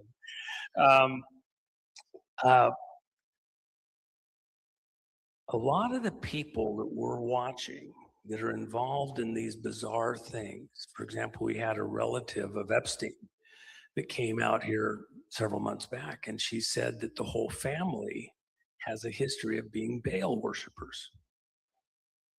Pretty bizarre. Okay, that's in the Epstein stuff. Epstein himself said he's a product of the Rothschild family. Oh, the Rothschild family did this wonderful thing. They worked out a deal in 1917 called the Balfour Declaration, and Lord Rothschild and Lord Balfour worked out a deal to allow the Jews to go in and buy land in the Palestine district controlled by England. And then with the purpose that if they get to enough land that they've purchased, they can then declare themselves a nation and reform the nation of Israel. You know, very post-Esther-esque in the Bible, where some of the people went back and they rebuilt and went back and occupied the city and the land. So imagine who would be somebody like the Rothschilds. Why would they do that? You know, there's lots of history where many of them are occultic. Well, there's all sorts of things. Christ himself said those are, you know, there's scripture. I didn't say Christ. There's many of those that say they're Jew, but they're not. Okay, and even the person running the temple at Christ's time, Caiaphas, did very, you know, ungodly things. So you can be in the church and put on all the right robes, and still it's a facade. It's not who you really are. You know, Christ himself challenged the Pharisees and the Sadducees and the temple leaders and said, "Ye are of your father, the devil." Okay, so they were claiming different fatherhood. In fact, if you go back, I'm going somewhere with this, so just stay with me for a second. It might take me a second to pull these pieces together, so I apologize. Imagine within cults, within the occult, you know, there's people that have a different flavors, like churches, it's like clubs, whatever. You got the Elks Club, you got the Moose Clubs, you got something else. Nothing against either of those. I'm just saying that, you know, people have a certain belief and then their actions follow their belief, okay? You can be part of a Protestant church and there's, you know, a dozen, 100 different flavors. Even the local church body, you can have two that belong to the same organization, but this one's kind of leans this way, more towards kids. This one's over in more of a retired community, same, you know, denomination, but they're quite a bit different, right? So within the cults, there is kind of a common theme. Many of them believe, and the cult of kings is that their real father is Cain, and that Cain's real father was Satan, Lucifer, the devil. That Satan, Lucifer, the devil had got into the garden, beguiled Eve. It was sexual in nature, and then the child of that beguiling was Cain. And then Eve taught Adam the trick, and then she became pregnant by two different persons in the same birth cycle, that Adam and Cain were born twins. Now, we don't have to believe that, okay? You don't have to get hung up. I don't see that in the Bible. Oh, sacrilege, it's wrong. No, we're talking about cults that all of them have different personal beliefs on this and kind of got a certain flavor. You can go into churches, you can go into, covens, and they all have a little different flavor of what they exactly believe. Well, no, you must be immersed. No sprinkling allowed. You must be immersed, full immersion if you're going to be baptized. That's the way it's done. It's in the Bible. Okay, well, but no, sprinkling is just fine. It's better. And the gases and the vapors and everything else. Different flavors. So in the cults, most of them have a core belief that Lucifer, this angel that was cast out of heaven, fell to earth. Christ said, I saw you fall to earth like lightning. Okay? And by the way, just one other thing, wherever Tika went, one other thing I wanted to mention. When you talk about frequency, what's one of the features that the scriptures refer to the devil? A lot of times when people talk about somebody that's broken mentally, who's not working right, who's gone crazy or something like that, who doesn't make sense, they used to talk about them having their pipes are broken, their pipes are cracked. In the scriptures, it refers to this fallen angel as having been in the throne room of God, and his very being was a pipe making music that he actually in his physical body had. It was an instrument. Frequency. Okay. When he did that, his frequencies were changed or damaged.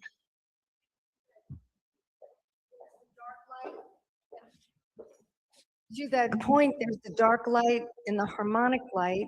And in my training, what I've understood is most of the electromagnetic fields that we're using right now is the dark light, which is the same energy as fear, cancer.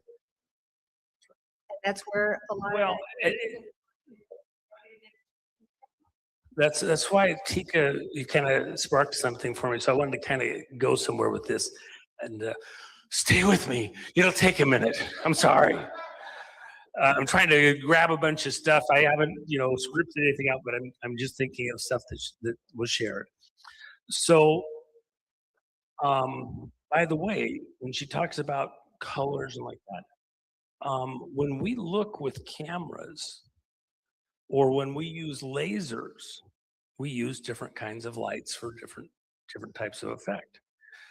With certain lasers, I had a laser thing we were doing years and years and years and years ago. And the scientist that I was working with was very precise about the frequency of the light that we had to use. And it had to be within 2 angstrom. As soon as we deviated just the tiniest amount, it wouldn't do what we wanted it to do. And the short version is we were punching holes in concrete at like 30 miles. So it was pretty wild, and it had to be that precise.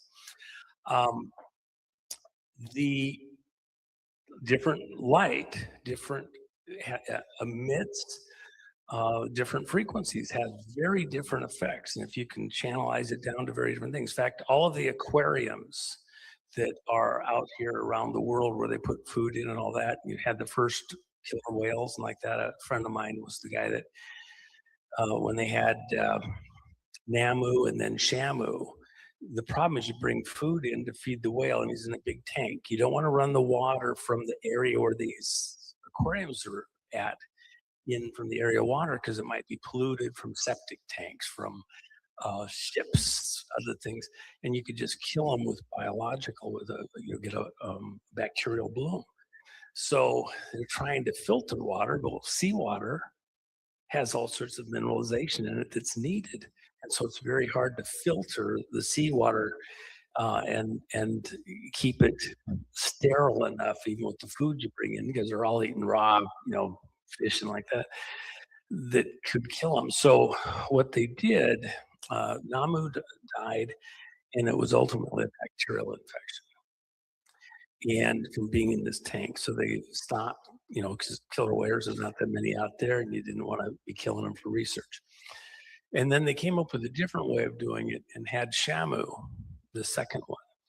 And they put this huge bank in a room full of lights, and the lights emitted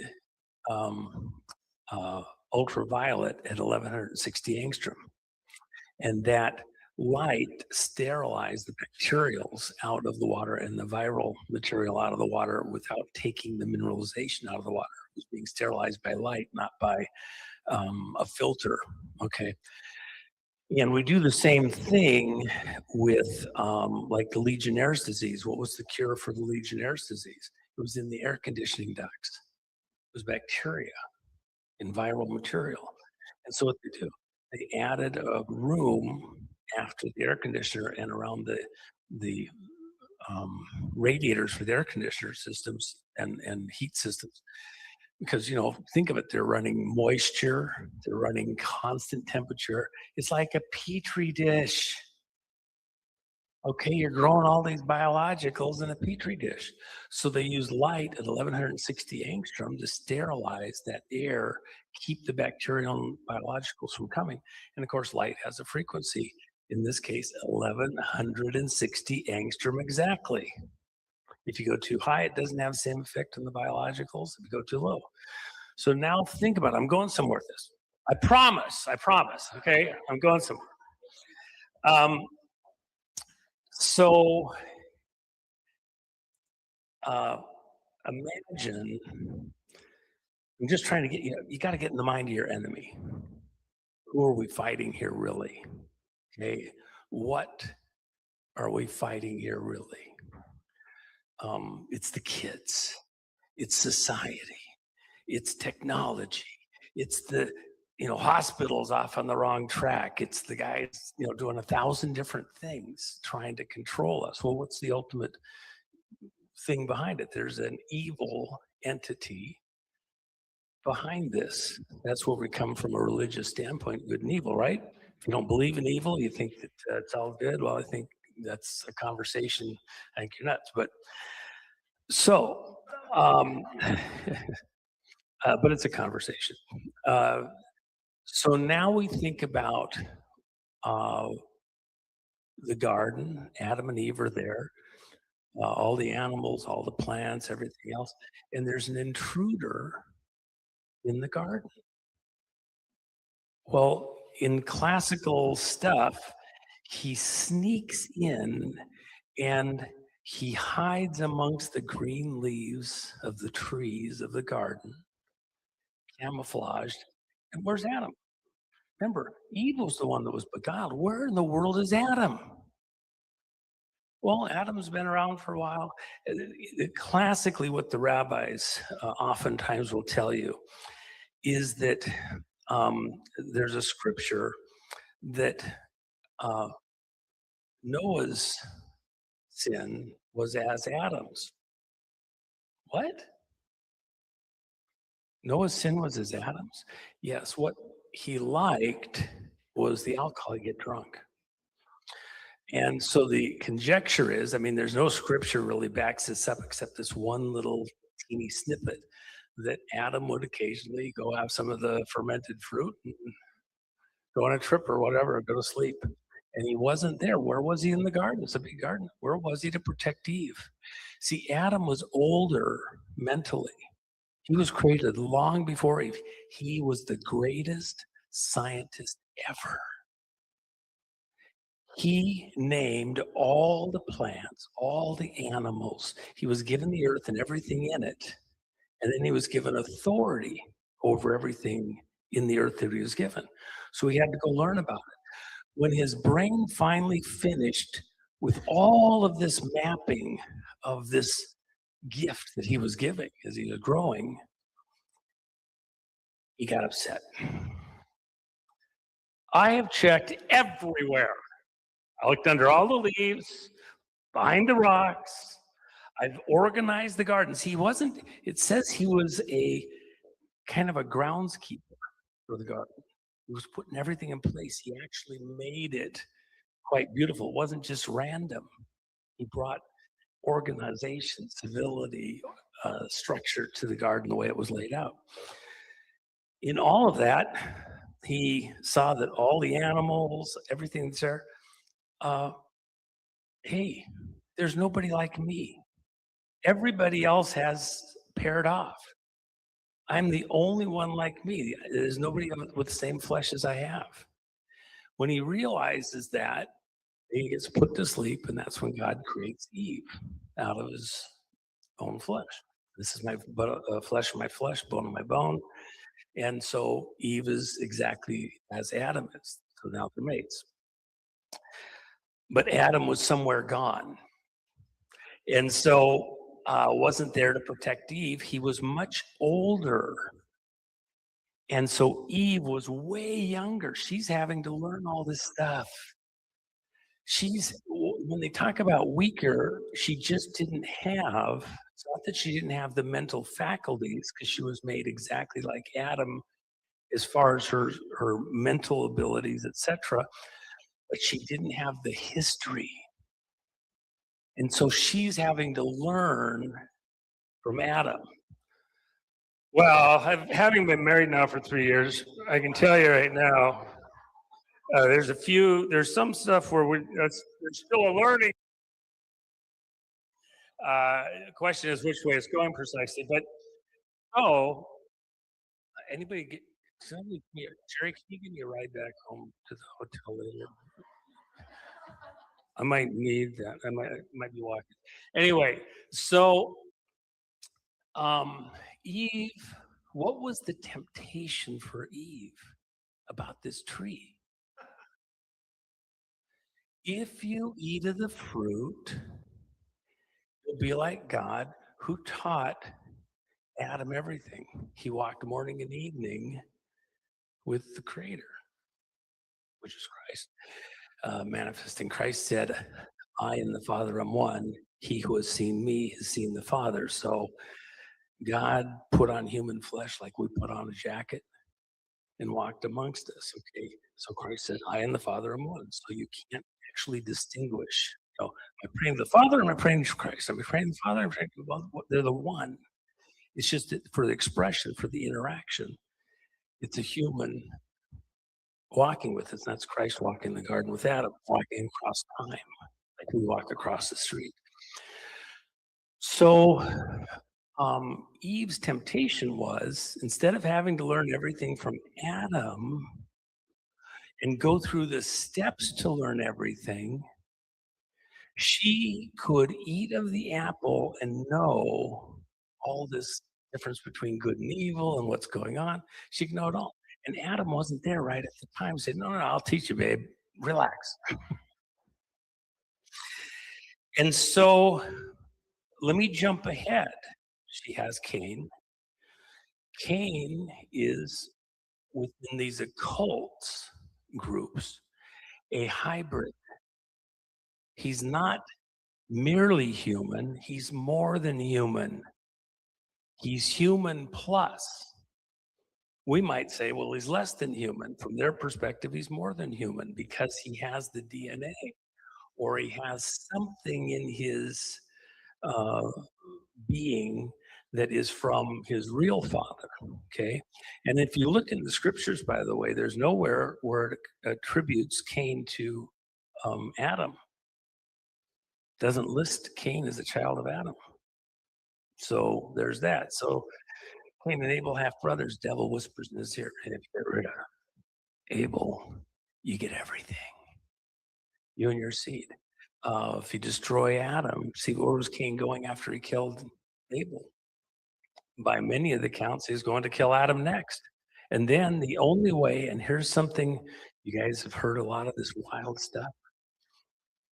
One of the unique things amongst some of these families is that they intermarry within their own brothers and sisters and relatives, even the parents and like that. Why? Because they're mimicking something that they want to do, concentrating the DNA or something. And what is it? If Cain, after killing Abel, had been able to kill Adam, how would life go on the earth? What was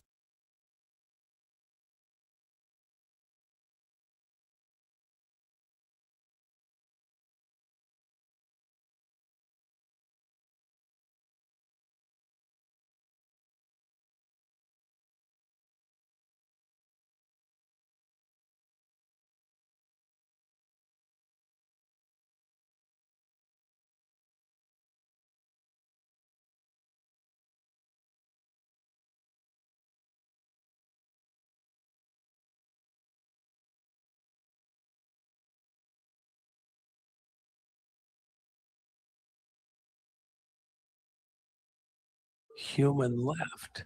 If Eve has sex with her own son,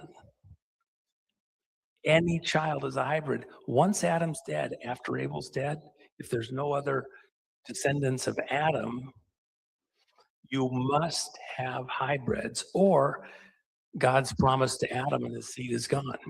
If you do bless the hybrids, now God has to bless that which he cursed. He has to reverse what he was going to do. He said, Satan, is cursed, cast out of heaven. Now all of a sudden, curse is lifted. Remember, children and offspring is a blessing, right? That's what the father of the faithful is all about, Abraham. To have children, descendants, as the sand of the seashore for number, as the stars in the heaven, more than there's sand of the seashore for number. Yeah, that's the blessing.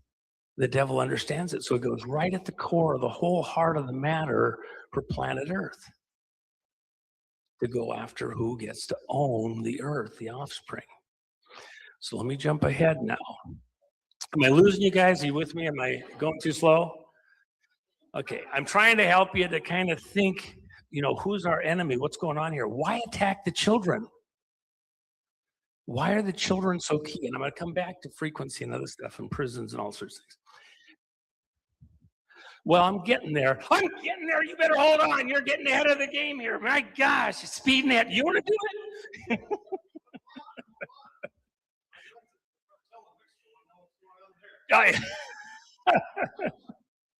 Yeah, we'll get to that in a second. I'll answer some questions if you guys want to stay after. But okay, so here's the deal. Let's skip forward for a second. Something interesting in our world today. I've talked about it even just the other day. We have World Heritage sites all over the planet, for humanity. We have to preserve these things. UN World Heritage sites for generations to come. We got to save them all. So one site that's a World Heritage site is uniquely at the highest altitude of all World Heritage sites. And there was a couple other ones. There was one in Switzerland they wanted to do, and it was higher than this one. And they said, no, we won't do it because it's too high of an altitude. You can do it at the base of the mountain, not at the top. At the top of Mount Hermon, there's a World Heritage site, about a little under 6,000 feet. What does it commemorate? The whole world must honor this thing. It's so important to the world. It's so important. It's the highest altitude World Heritage site. What happened? At the top of Mount Hermon, the legend is that 200 aliens to Earth landed and then came down from the top of the mountain. Landed from where? I saw you fall like lightning from heaven. Landed at the top of Mount Hermon, went down to the base of Mount Hermon, and there they built a city. Mount Hermon's on the border between Israel and Syria. Okay? At the base of Mount Hermon, they built a city. You know what the city's name is? Baal. It's the city of Baal. And those that occupied the city were of stature, and their children were men of stature. They were very smart, they were very tall. Okay? And at a certain point in their legends, this isn't, this is other people's stuff. In their legends, we're reading their mail. So there's variations on this. So if you say it's just exactly this way. Well, in the Catholic Church, they teach it this way, and the Protestant, they teach it this way, and over this other one, they teach it this other way, okay? And it's like some of the semantics on the physics, you get to different groups. And what I like to refer to as a torsion effect, other people have different terms for it. It's the same effect, it's just a different name. A rose by any other name is still a rose. Whatever language it is, the rose didn't change. How you're referring to that rose may change. So these 200 were all male in their legend and preferred the company of each other, so it would appear maybe gay. But they knew that they were going to die without any offspring because of whatever. So they made a pact according to their legend. They made a pact, and the leader of their group said, we must essentially procreate with the humans.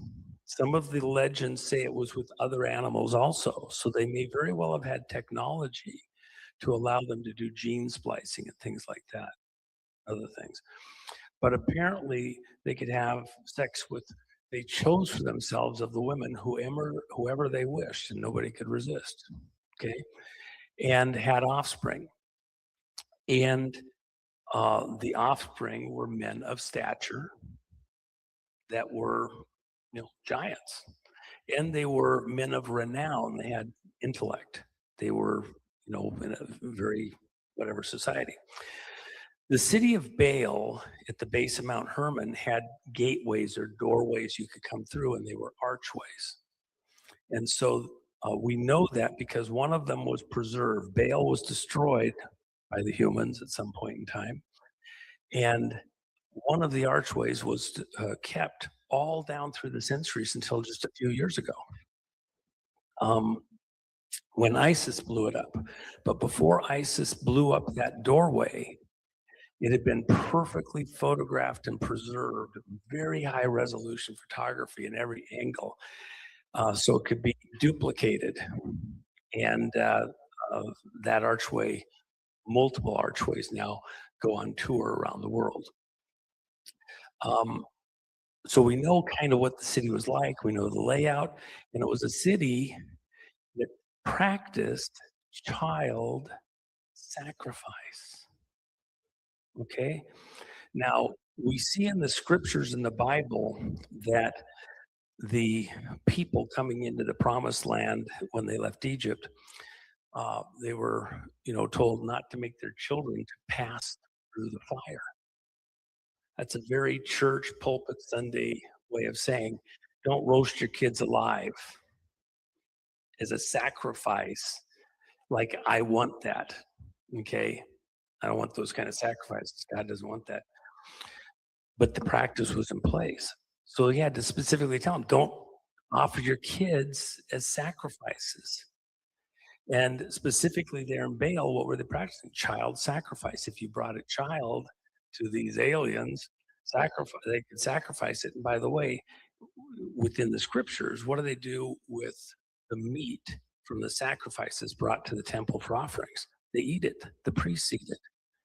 So it's a reasonable thing to assume, and there is writings that back this up, that apparently after the children were brought for sacrifice, these Baal priests would eat the children.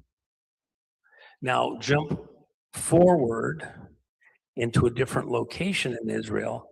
What was the whole thing on top of the hill about with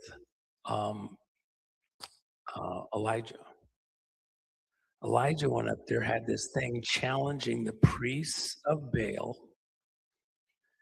And he said, if God's with you guys and you're supposed to be doing these sacrifices, because they're in the middle, by the way, he proclaimed a drought because the people were so far out of whack with God. And the drought came on there, and it's 3-year drought. They're out of water. Everything's just horrible. So they want him to stop the drought. They recognized that he had spiritual power. Weighing with God, he could get something done when he asked God to do something. He asked for a drought and got it. Now they want him to ask God not to have the drought. And so he challenges the priests of Baal. And he says, on their turf, they always like to be on the tops of the mountains. Frequency, there's some stuff there, but it's also because they were cast down out of heaven. Why do they want to be in the high places? When you go to cities and you look for demonic architecture of things that are going on, the demons like the highest place in the city. Okay, we battle not against flesh and blood, but against principalities and powers of darkness in high places. And there's physically high, which they like, but there's also politically high. There's also business high, science high. There's different states that they want to be in. So then,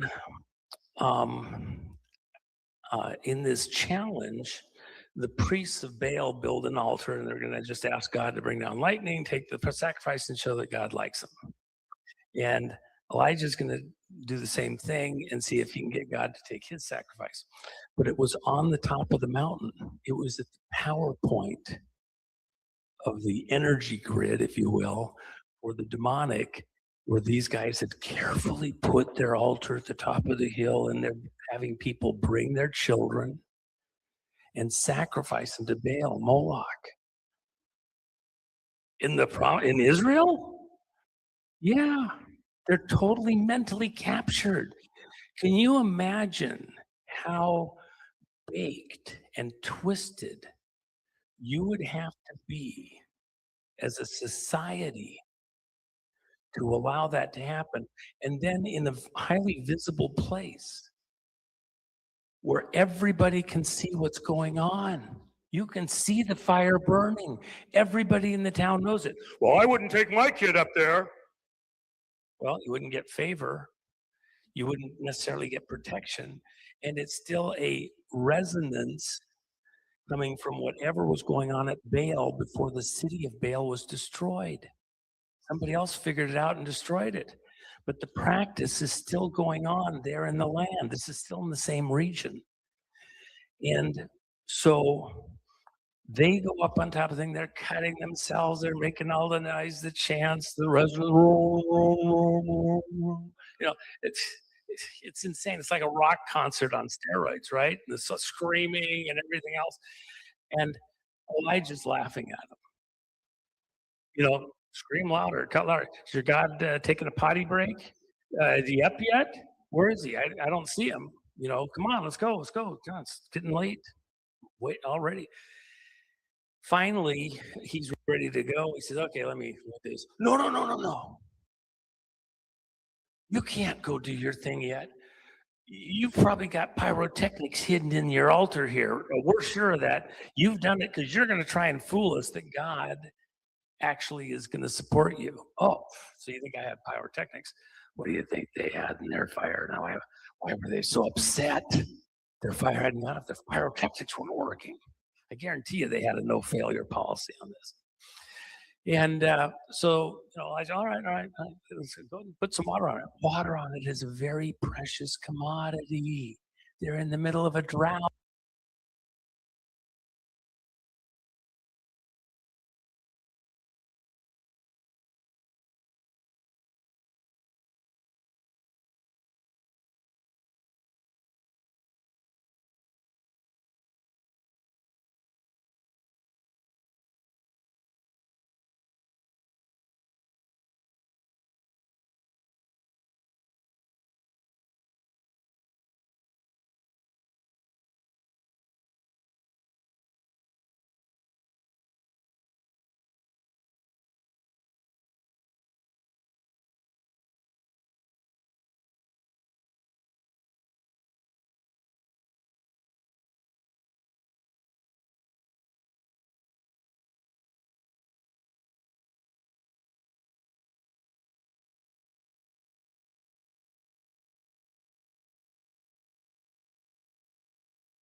not if the pyrotechnics weren't working. I guarantee you they had a no failure policy on this. And so, I said, all right, let's go and put some water on it. Water on it is a very precious commodity. They're in the middle of a drought. People are practically dying from the drought. So water's a big deal. They grab water, they douse the fire. Oh, is it, wet enough? Yeah, you sure? It does it 3 times. And they're at the top of the hill. Where's the water come from? Who go gets it? The priest of Baal. Okay, here's some more. Can you imagine? Because I want to be thorough. It's good water. I have a sip before I finally throw it on the thing. When Elijah prays, the whole thing is consumed literally with like a nuclear blast. All the people who had sacrificed their own children. So when he wanted with the Creator, which is Christ, manifesting, Christ said, I and the Father am one. He who has seen me has seen the Father. So God put on human flesh like we put on a jacket and walked amongst us. Okay, so Christ said, I and the Father am one. So you can't actually distinguish. Am I praying to the Father? Am I praying to Christ? Am I praying to the Father? Am I praying to the Father? They're the one. It's just that for the expression, for the interaction, it's a human walking with us. That's Christ walking in the garden with Adam, walking across time, like we walk across the street. So Eve's temptation was, instead of having to learn everything from Adam and go through the steps to learn everything, she could eat of the apple and know all this difference between good and evil and what's going on. She could know it all. And Adam wasn't there right at the time. He said, no, I'll teach you, babe. Relax.